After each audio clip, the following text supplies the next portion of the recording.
welcome. I'm Miriam, And and I'm this is Robin. Robin.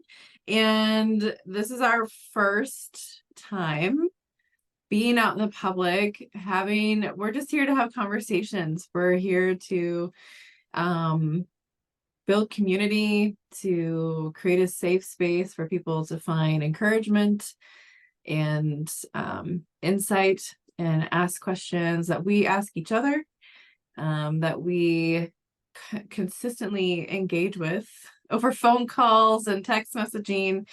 And, at one point recently, we just kind of said, I think other people could gain a lot from hearing these discussions because we talk about things that happen in our daily lives. And we know it's things that people out there are asking themselves as well, like what is life and what is parenting and what does it mean to be a spiritual soul being living in this 3D world. And so we're here to talk today about willingness. Robin is I think Robin, what do you think really kind of instigated willingness in you to contemplate this week? What's been showing up in your life that's inspired Mm, this conversation? okay. First of all, I want to say this. Welcome, everyone, and thank you, Miriam, for helping create this space. So excited that our conversations can be public now. So we're letting you guys like peek behind the curtain of our chats and the things we dive into because we go deep every time. And so we're not here for the small talk, we're here for the deep conversations, and we want to share that with all of you. So if you found your way here, blessings. We're happy to share this space with you. And I'm hearing the song, I'm coming out. I want the world to know. If you have Um, children, that's gonna tie you right back to the Trolls movie. So like I didn't even know that. Cool. And so willingness. Speaking of coming out, so I am an addict in recovery, a recovered addict, recovering addict, alcoholic. I've been living that life for a little over 8 years now, and my willingness started there. True willingness for the right reasons, with right action, not just willing to sell myself out to be who you want me to be while I quietly build a resentment. That was my life before. And now willingness is I'm willing to pull back everything that I think I know and allow a higher perspective, a deeper understanding to play with concepts and principles and ideas, information, intuitive thoughts, actions. I'm willing to be wrong. I'm willing to expose the deep, dark places of my soul. I'm willing to let go of control. I'm willing to share my experience with the world. I mean, really, that's what willingness means to me. And it started from this place of surrender because my story was addiction and I was out of options. I mean, my next two options were prison, literally 12 years in prison is what I was looking at, or death. And that's a very teachable spot. There's not a whole lot of options. It's very humbling, when you're on your knees and beaten and bruised. It's like, okay, I'm willing to accept that maybe I don't have all the right answers. And that's where it started for me. And it was like a crack in the foundation for me. And from that crack, the light was able to just kind of start to peer in. And from that moment, the whole thing has broken apart, right? So that I can look up and look around and look from a different lens as to what's possible and what's true and what it means to be alive and to have this existence and what my purpose is. Yeah, I love that. So I feel like something that is really key to this conversation is, well, you touched on it. It's like when do we get tired enough of our own bullshit that we're even available to be willing? And sometimes that moment is forced upon us, like what you've experienced with, like, you were given this moment in time to be like, you've got two options, neither are great. Yeah. Are you willing to contemplate what else there could be for you, you know? And I think not all of us are pushed to that. I think you, like, I think you especially were put in that position because you are birthing something really beautiful from that point, you know, where your soul was like, all right, we're going to do something really big with this. And so also your willingness point is going to be very extreme, you know. But I think for a lot of people who don't find themselves in that position, we still are going to find points in time in our life when we're tired of our own bullshit.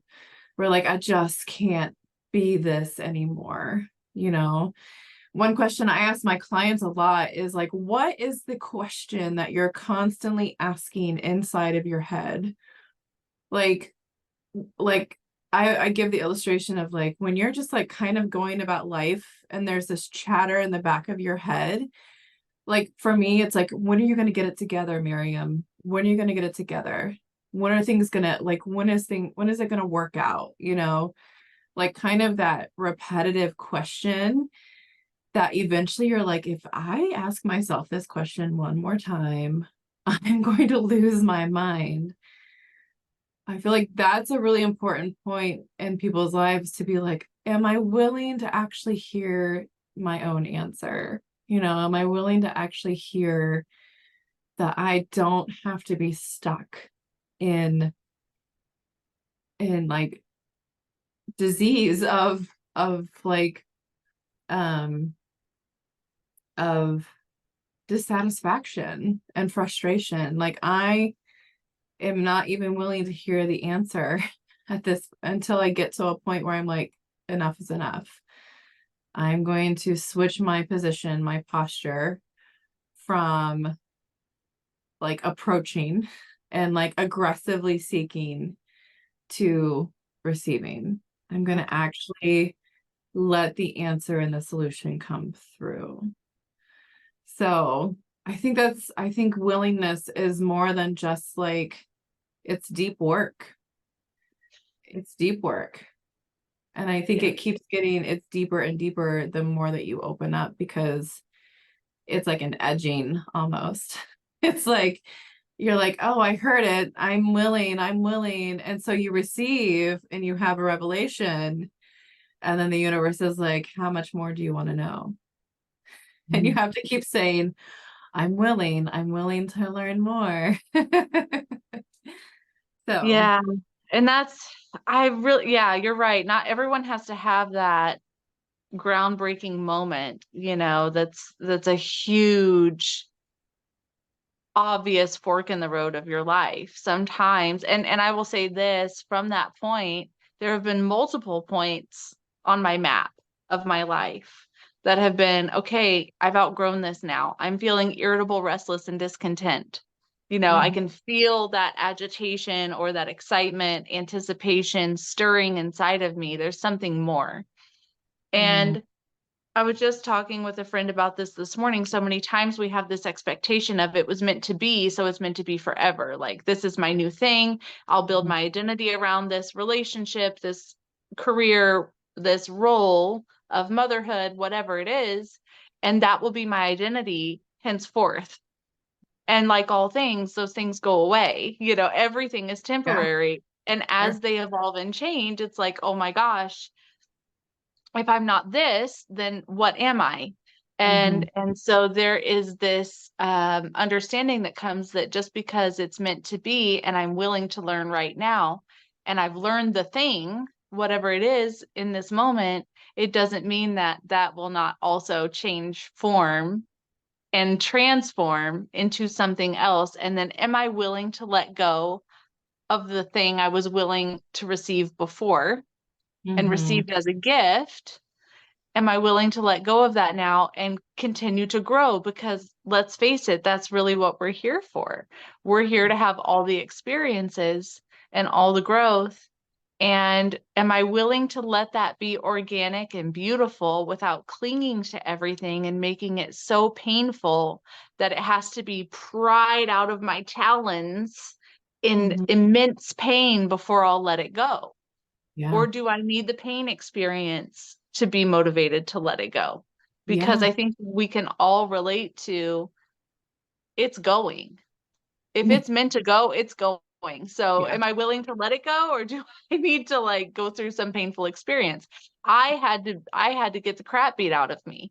Yeah. Like I spiritually I had to be beaten and bruised before I was willing to learn. I say this now, like my pain tolerance is much lower than it used to be.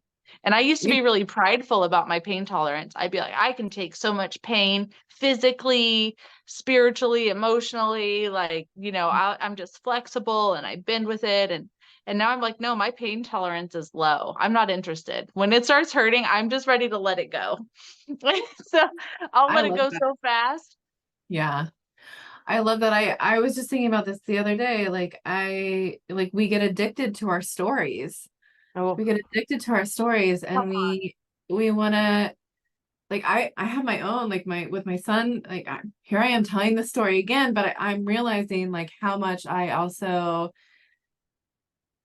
have freedom to let the story go, and it doesn't have to define my relationship with my child anymore. It doesn't have to define who I am. Like my son was born, had a traumatic birth. He was flown in a helicopter. We spent time in the NICU. We had that, and then it was followed closely with a diagnosis of a chronic illness. Like there's just a lot of things we experienced in a very short period of time around his birth that has created so much hurt and distrust and fear and whatnot. Um, but it's also birthed this amazing opportunity to have this really deep spiritual awakening in the process. And it's also allowed me to see that neither my life nor my son's life nor my husband's life or his brother's life has to be defined by this one experience. Like it can be part of our story and it doesn't have to be the center of our story.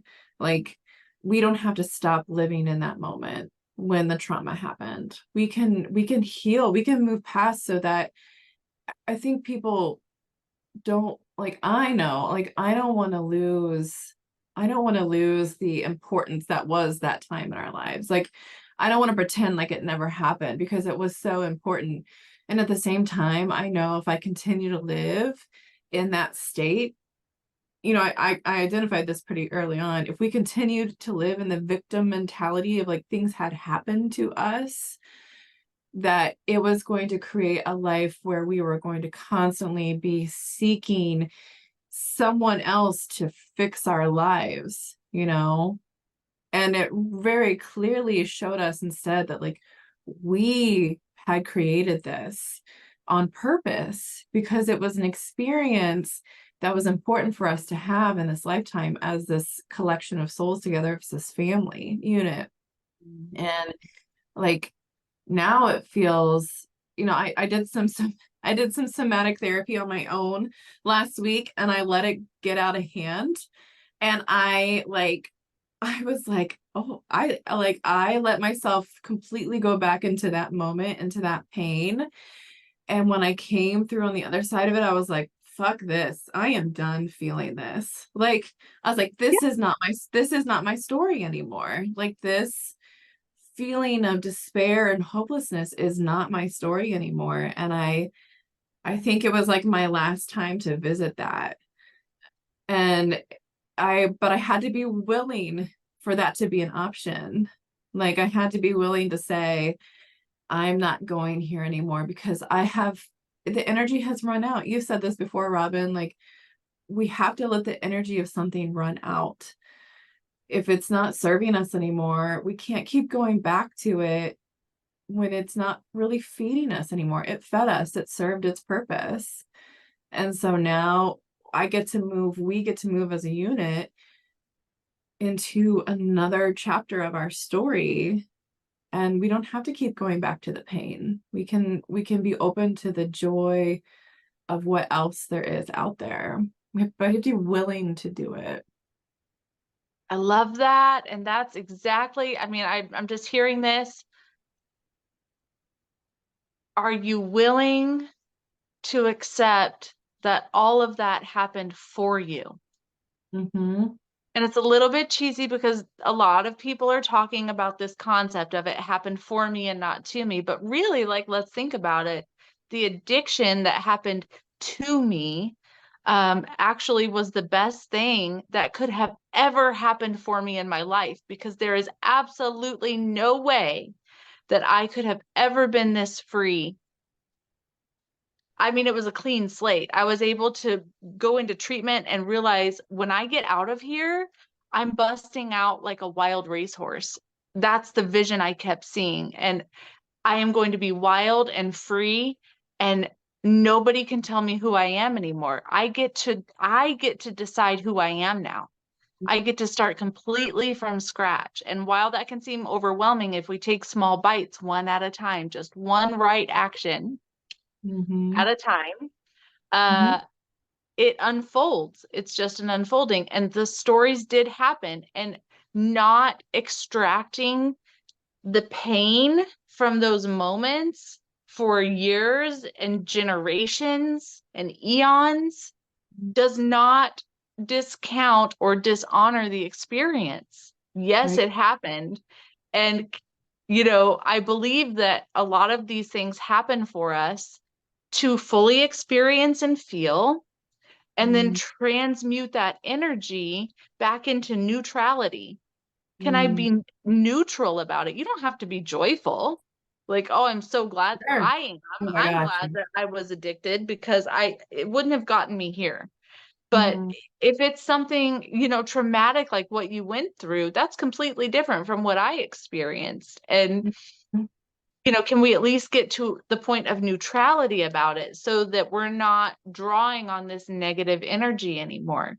If we can transmute it into neutral, then it's just an experience that no longer has power over my current experience, because this moment right here that we're all sharing together has limitless potential. Mm-hmm. Mm-hmm. But if we're framing it around pain and fear and trauma, where energy goes, where focus goes, energy flows. Yeah, That's the experience we're going to recreate. 100%. Yeah, I think that's so important. And I think, in my while you're talking, I get this like kind of pushback of like, and even for myself, like, what about sexual abuse? Yeah. What about depression? What about all these like instances that, and we're talking very authentically. I'm a white woman. I'm a middle class white woman, and I am fully in awareness that I have lived a privileged life, Yep. and I don't deign to understand the experiences of people who look different than me, have had different life experiences. And at the same time, like my desire is for all people to hear that, like, yeah, even that, like, even those horrendous acts, even those experiences of racism and sexual abuse and domestic violence, even that can be seen as a trauma or experience that can be left behind if you choose to. Like, you can say, like, and also I continued, and also I am the one that created the rest, and also I brought that into my life, and also I'm the one that chooses what else comes into my life. Like, even in those like really difficult situations, I still had a responsibility in it, because my soul came to have this experience. And also, I am the one who can continue to write my story, and I am the one who gets to say what happens next. Mhm. It's Yeah. this really radical responsibility. It's the zooming out that allows the neutrality of the situation. It's Yeah. saying, if I zoom out and I see myself as the cosmic soul that I am, then I can see how all these things are part of the full experience, and I have the authority over them. Like I'm the one who can say my addiction actually was an experience that I needed to have. Like, Mhm. can we get to the point where we can say, for me, the spiritual abuse that I experienced was something that I needed to have. Like, I needed to have that like extreme kind of confinement on one end of my spirituality so that I could also understand that I wanted to move in the complete opposite and have 100% freedom in my spiritual experience. So Mhm. I don't know, do you have anything to kind of add into that? Yeah, we could talk about this for hours because you're exactly right. I mean, if you're a minority group or in another country that's severely disadvantaged or a third world country, I'm sitting in the middle of America as a white woman who has a lot going for me. I mean, doors get opened for me simply because of the way that I look. And Sure. is that fair? Absolutely not. But it is the incarnation that I chose. I believe that, and it's the incarnation that I took. And it's come with its own set of challenges. And in no way does that take away from yours or your experience. And at the same time, I am so responsible for my experience. And I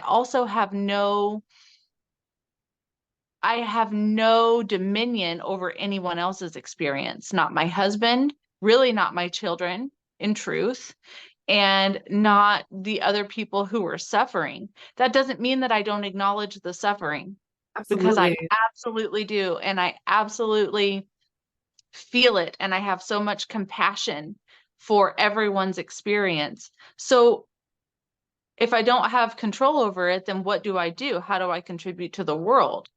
And some people do that through picketing or, creating campaigns or fighting back or whatever. And I believe that for me personally, the best way that I have found is to be effective is to create a clear channel in myself to be the love, be the change you want to see in the world. What does that mean?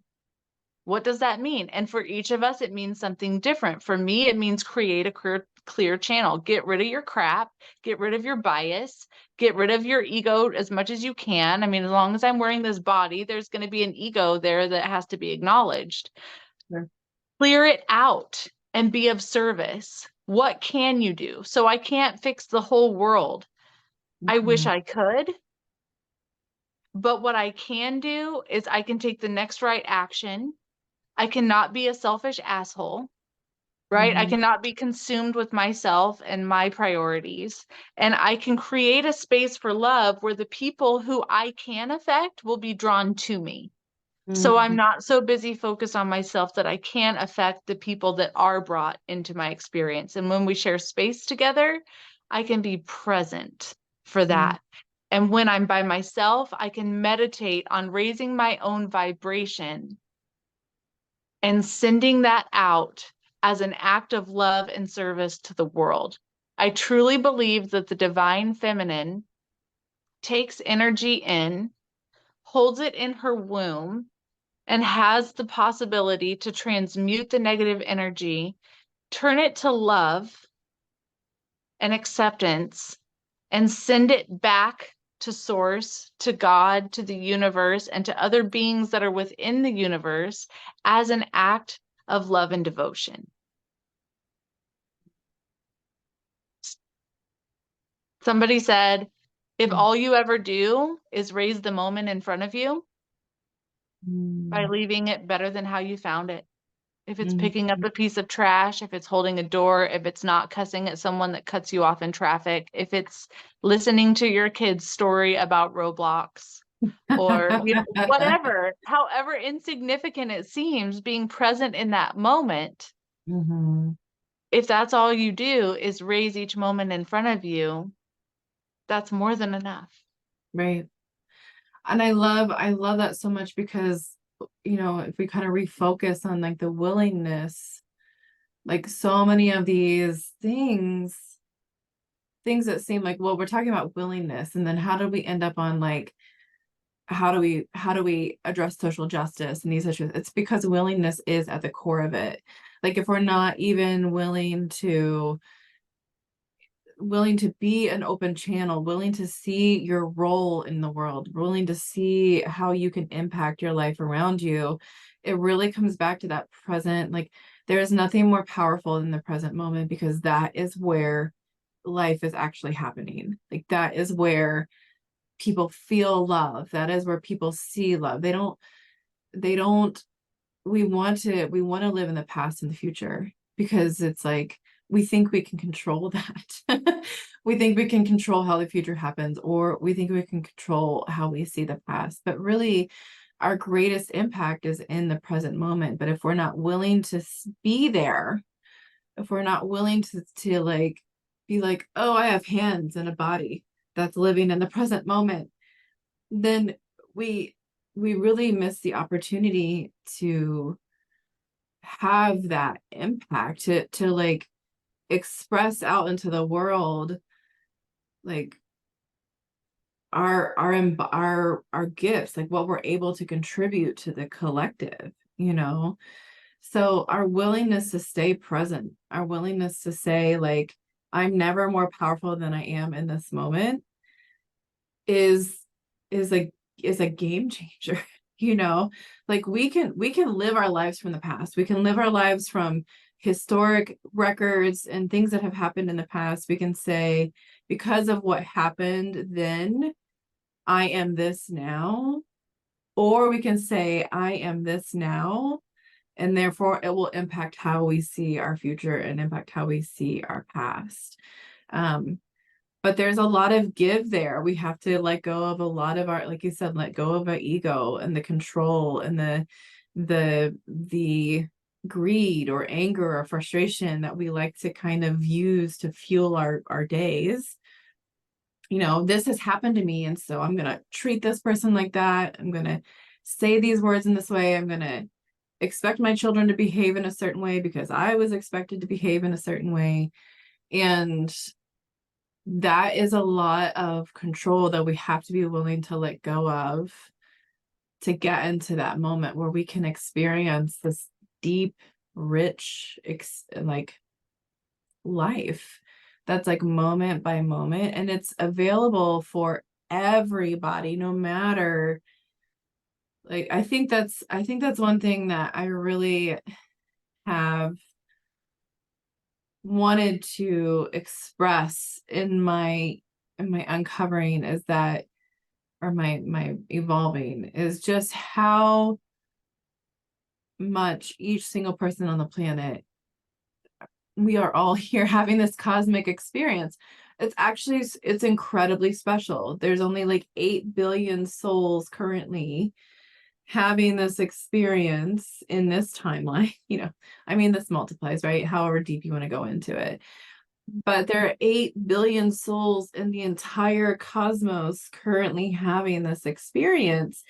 And so, what does that mean? Like, not a single one of them is removed from the possibility of having the most beautiful, joyous life ever in this Yeah. experience timeline. Yeah. Um, but it all comes back to the willingness of letting the experience happen and letting yourself see that truth. Like when we let ourselves see that truth about our existence, everything can change. The whole balance of the planet can change. You know, like I often feel self-conscious about my um rose-colored glasses dreams about the collective of like what we could be, you know, but at the same time, I'm not willing to let go of it because I believe it to be true. I believe that there is this euphoria available to us as a collective if we would open up ourselves to the possibilities of who we truly are. Mm. Mm. Yeah. And you know, a lot of spiritual teachers say if you can imagine it, then it exists. Mhm. So, you know, if you've seen a world where everyone has ascended and awakened and is in alignment, then that will exist. And I also have felt that and seen that. I don't know when it will happen, but I think that we're on our way. I mean, I think many of us can look around and see examples of people that we never thought, would get the message, that are starting to ask bigger questions. And it really can start with that. And 8 billion souls on the planet, that isn't very much. It seems Very like a lot, little. but it truly is a privilege. And if their path is to like shoot heroin and live under a bridge and walk around shoeless, and they have all this potential, I'm just speaking from experience with people that I've worked with, and it breaks your heart into a million pieces, and they continue to choose this life over and over, then it's my conscious choice to not judge their path, Yeah, absolutely. because their existence and their experience is contributing to the collective. Mm, For every action, there is a reaction. For every yin, there's a yang. Everything is truly working together. And from our ego perspective, from my ego perspective, it can be very easy to place a programming of judgment around that as to what people should be doing, because I know what's right for the world. I mean, how just saying it feels completely ridiculous to me. Why mm, would I know that? And so whatever somebody's path is, it's their divine right to come here and live that path the way that they chose. Just because I view it as suffering doesn't mean that they are. oh, it's so hard. Like my brain, when engaging in that conversation is so like there's so much tension in it because I want to be like, except for the people who are racist, except for the people who are abusing, except for the people like I want to be like, no, they need to do better. They need to have a different path. And at the same time, there's like a underlying like confidence that it's like, no, it is okay that they too have chosen the path that they're living. I remember the first time I sat under like a yogi who was further along on his path than mine, and him saying, this was at the beginning of like 2016 when like the political world in the US was getting really ramped up and whatnot. And I remember him saying, even Donald Trump is on his dharmic path. Like Mm. even and then I at the time I was like, that's fucking ridiculous. Absolutely not. Like he needs to be silenced and it's been what 4 5 years, more years than 8 years now since that process, and I found myself at the beginning of the Ukraine issue or war saying to someone, even what Putin is Vladimir on Putin. he is on his dharmic path. Like I found myself revisiting that struggle of like these villains in the stories of humanity that we are wanting to really call out.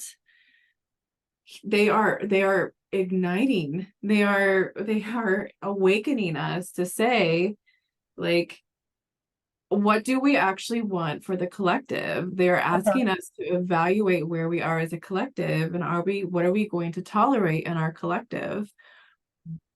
And at this, we have to make space for them. And it's everything in my brain is like, no, we don't. They need to go. It needs to be over. We need to fix it. We need to change it. We need to make sure everybody's acting a certain way.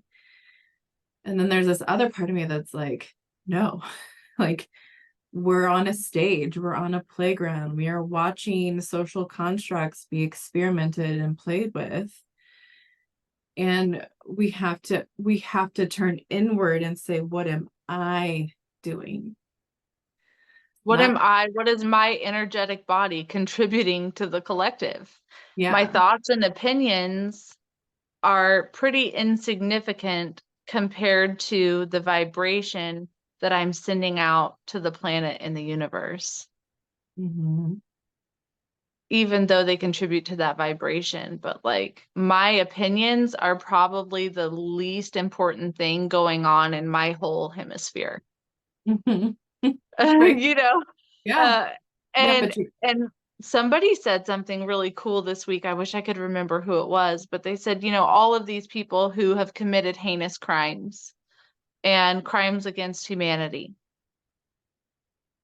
Do you think that by locking them away and putting them in prison that you've removed them from society? hmm Is their energetic body not still contributing to the collective, just in a different location? yeah. Are we really rehabilitating these people? hmm So I mean, we could really dive into the social injustice and the prison systems and what that's doing. I have a lot of opinions about that. I'm still working on Yeah. it. You know, but is it love? We just have to go back to truth. What is truth? What is God? What is the creator? What is the purpose? What is the source? And like every single thing that we experience and question and contemplate and discuss can always be reduced down into the core of what does it mean? What's the fear? And what does it all mean? And I was given this idea earlier this week that kind of came into my awareness that the polar opposite of fear is love. And all of this darkness creates a lot of fear, which Mhm. means the polar opposite of that darkness is the light and love, right? And one cannot exist without the other. Yeah. And I think that, and I think when we want to respond to that, we're like, sure. So like we've identified, like there's love and there's fear. And sometimes it feels like fear is winning. It feels like there's so much more fear. And the solution around love is like not how do I fix fear with love, but I balance out fear by becoming love, like by becoming and really owning who I am. I am love. You say this all the time, Robin. Like, I came from love, I am love, I'll return to love, like by embodying that and really embracing that, we start to see it replicated in the world around us because we get what we are, right? We get what we are. So if we can anchor into that truth of who we are and let it really take over our lives, become the clear channel, be willing to be the clear channel that we've been called to be, and allow love to do its thing, we start to see a balance restored without ever ostracizing or pointing out one specific person, judging, saying, it's you, you're the reason. It's actually, I'm the reason. I'm the reason that that's happening. They aren't the reason. I'm the reason that's happening. And I think that shifts, it comes back to that, like, I'm no longer willing to live the life of victim. There's absolutely nothing about this life that is a victim Come on. standpoint or origin point. Come on. The fact that you made You it here, you've already won, honey. already Like made you it won the here. game. You landed here. Yeah, like I am 100% here by choice. And that's freedom. Mm. That's the freedom we're all seeking, is that realization that, like, I came from love. I landed in this little body as a ball of love. And that's just how I'm going to walk the planet, is in love. And it can be as easy as we'll let it be. Or complicated. Yeah, I That's guess the that freedom too. of choice, right? Like we all have free will. We can Yeah. complicate it as much as we want to. And believe me, the ego-ness of my humanness definitely wants to do that. Oh, yeah. It It's so wants to true. like understand and dissect and wear me out. And all that does is take me away from the present moment and opportunity to love. And I do want to say this too. The criminals and the unjust and all of the villains that we experience in the world also came from our and will return to love. I know. Yeah. It's And it's so, not up to my humanness to decipher why or how that is. It's all, so this is this makes it a little bit easier. I had this vision a while ago, and I may have shared this with you before, but when we look at the micro of this dynamic from Mm, our lens, from what, and everyone receives reality and truth a little bit differently because we're all looking through the lens of our own experience, our collective experiences, the way we were raised, all the things. We pretty much everyone watching this understands that. mm, And so it looks like the truth is this, and it looks like this is happening, at the micro. But like you said, when we take that camera lens and we zoom out, and when you think you've zoomed out enough, go ahead and keep zooming out even farther. And it looks like chaos from our little position, from where we're at, or our high position on our throne or high horse, you know, and it looks like chaos. But when we zoom out, what I have seen is like if you've ever seen or seen a movie where there's a field of wheat growing, and I see each situation or planet or human, whatever divinity as that one piece of wheat. And it can look really crazy if you're a bug on the ground and there's a storm coming and mm, it's blowing and the dust is blowing and there's rocks blowing by and like, oh, I'm just in survival here, just trying to get back to my hole. But when you zoom out and the sun is actually setting over that field of wheat and the mm, wind is blowing because the storm is coming in, the whole thing is moving like this. mhm, And they're all moving together in perfect orchestration, mm, just as it's supposed to be from that expanded consciousness. mm. It's the breath. It's the breath of life. It's life. Oh my gosh. That's like what I am kind of hearing as well, is like you're watching the breath. You're watching the the breath of the universe. And that's beautiful because it's That's the so, love. yeah, yeah, yeah. I love how it always comes back to that simple, it's just love, that frequency of love. And I mean, as many times as we want to zoom in and zoom out, like the inhale and the exhale of love, it's always just like, and at the core of it is love. And that's us powerful and so simple. Yeah. And And when I have, like, when my mind is in chaos, when I'm trying to meditate and I'm trying too hard, if you can relate, drop a like. um, but seriously, like when I'm in that place, I always hear this guidance, which is, can you just follow the breath? mm-hmm. So that's what you were just saying, can I just follow the breath? Yeah. Can't And just, so, like, when we're thinking about all the things that are going on in the world and all of the social injustice, and oh my gosh, how does one person affect as much change as I deem that's necessary to happen in the world, right? Because I've decided all this needs to change. absolutely, yes. Mm-hmm. And yet it all has to happen Mm-hmm. for our awareness, for our education, for the furtherment of our understanding, for our deeper connection to source and love, so that we Mm-hmm. can serve each other better. Think about all the revolutions that have happened through the course of humanity that we're aware of, and Mm-hmm. how many things have been birthed from lighting a fire to a field and growing a new crop. I mean, who am I to say that the fire is a bad thing? I don't get to do that, Yeah. but I can just follow the breath. Mm-hmm. That is what I can do. I can just follow the breath and I can tap in and say, I don't understand, but I want to make a difference however I can make a difference. And I'm willing to let go of my judgments, and I'm willing to be a channel for your peace. I'm willing to be a channel for love. I'm Mm-hmm. willing to be a channel for effective change. Whatever it is that's on your particular heart, you can just be willing to be a channel for that. Mm-hmm.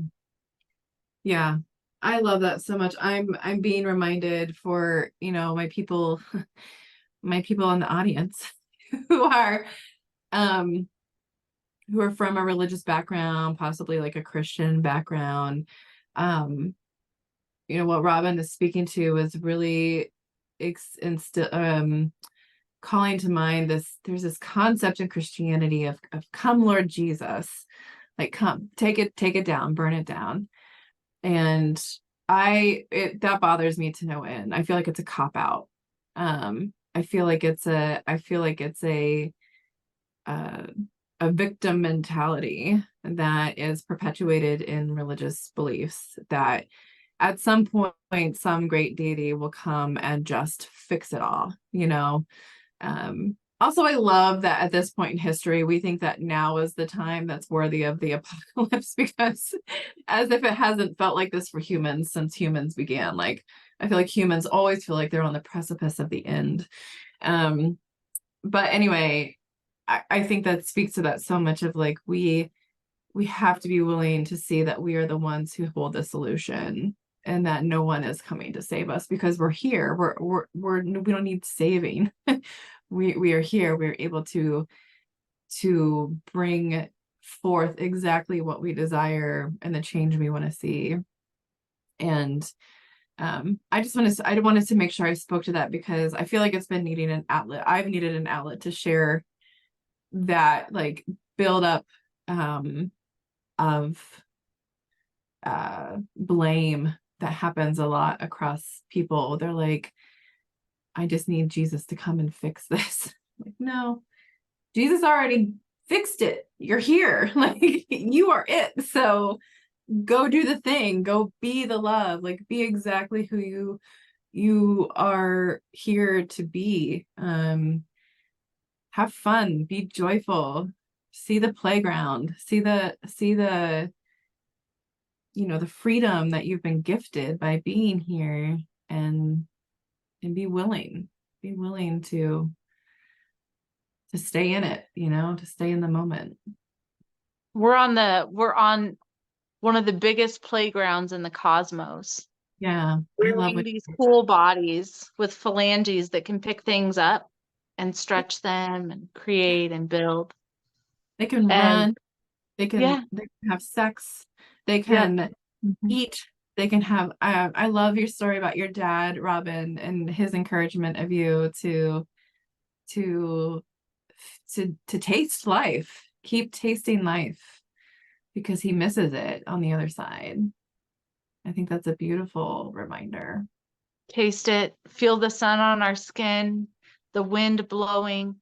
How jaded we become when we take for granted all of the things that surround us that are already abundant in our experience, because we believe that there's something more abundant somewhere else in a future that we don't get to experience and that we're separate from. See, all of this pain comes from this idea that we're separate. The Mm-hmm. pain of religion comes from and preys on the idea that we're separate from an all-powerful God, but we have never been separate. We have always been one with. We Mm-hmm. come from it. We are it, and we return to it because we are it. We are the one. You are her. You are him.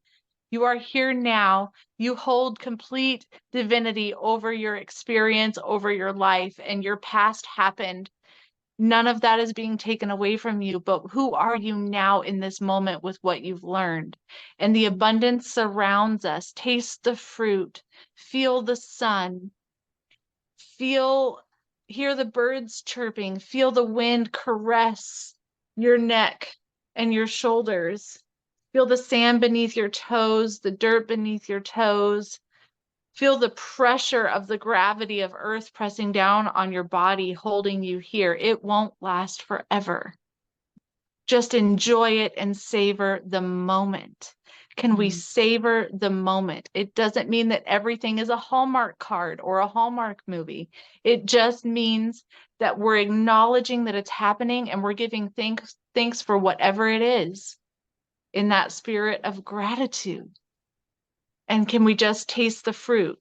Am I willing to allow myself to have this experience?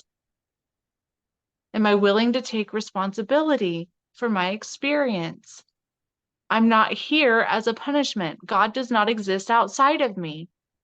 I am one, I am one divination of the divine. I am one part of the whole. Therefore, I was born with complete authority over my life. Spiritual leaders do not hold authority over my life. Nothing outside of me holds authority over my life. It is me. I am that. I am the blade of grass. I am the cricket. I'm the snake. I'm everything. And it is me. We are all the same. And we are all blowing in the field of wheat together, along with Putin and Trump and all the people in the prison system, all the victims, all the victimizers. We are all a part of the same whole. Mhm. And at its core, it is holy and good, and it has everything good for you. And it has everything ready to pour out in abundance into your life if we are willing to open the eyes of our hearts and see the true abundance and stop assigning so many definitions to what we believe abundance to be. Mm. Am I willing to reframe my definition of abundance? Am I willing to reframe the story of my life? 100%. I love that.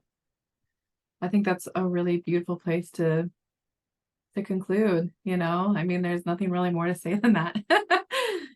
That is everything, you know? And Love that's is everything. yeah. Yeah. You all are everything. Each of you that are experiencing this, you're everything. Mhm. You're everything. You're holy, whole, complete, divine, empowered, acknowledged here in this moment. Now acknowledge yourself Mhm. and carry on with the authority that you hold over your life in Yeah. love. Absolutely. Thank you for that. Beautiful gift. All right. Well, we're gonna wrap up our first session, our first Yay! chat. And yeah, I mean, I don't know. If you have comments, share your comments. If you have topics that you want to like dive into or would like to hear more about, like just have the conversation out there, post them in the comments. And yeah, we're just here. This is our experiment. This is our part of our playfulness is to be We're here on playing this with it. channel. We're playing. We're sussing it out. So that's all. We love you so much. Thank you, Miriam. Thank you, everyone. Yep. We'll see you next time. Bye.